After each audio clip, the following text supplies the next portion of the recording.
Internet. Happy March. Today I'm going to recap all of the fun books I read in February. I read 4 books for pleasure in February, and one of which I was handed randomly on the street. It's called Too Far by Rich Shapiro.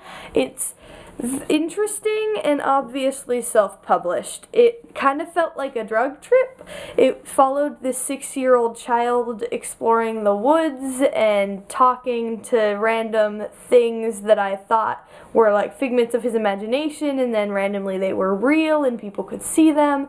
And there were a lot of statements in it which confused me because the dad told him how much he hated his mom and would like talk man to man with him. I didn't realize he was 6 until a couple chapters in when it actually said his age. I thought he was a teenager because that was the way he was talking. There were a lot of phrases that I thought would be overarching themes in the book, but they were just statements, and rather than letting us draw that conclusion, he just said it for us.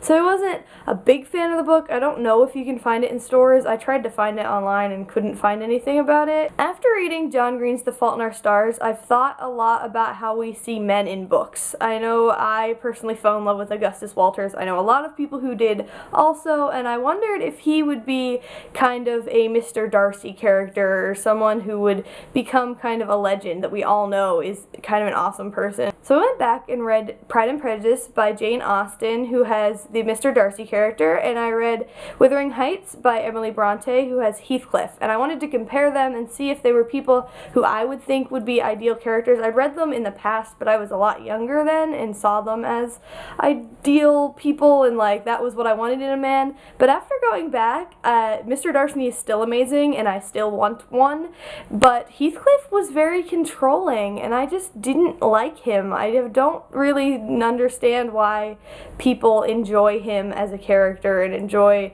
the romance that he had. I decided to also read Jane Eyre by Charlotte Bronte because both Wuthering Heights and Pride and Prejudice have very strong female characters, and I kind of wanted to compare. It was interesting to see how individual female characters interacted with their superiors, with the men around them. I haven't decided yet if I'm including school books in my list of 50 books. I might have to up the number if I do include school books, because I read 4 books this month for my mosaics class. I read The Epic of Gilgamesh, which was very interesting to talk about with my professor because he can read it in the original Kanea form.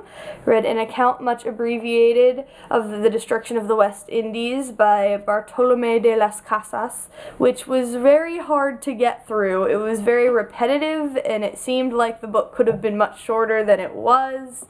I read an introductory lectures on psychoanalysis by Sigmund Freud, which is very interesting. I'd read some Freud in the past, but I never read like an entire book of him, and it was very cool to talk about it with my classmate. And lastly, I read Theban Plays by Sophocles, which I read last year in AP English, but it was fun to talk with my professor about it this year, and Antigone is probably my favorite Greek play. So let me know if you think that I should include school books in my 50 books, or if I should up the number if I do include school books, or whatever. I don't know. What do you guys think?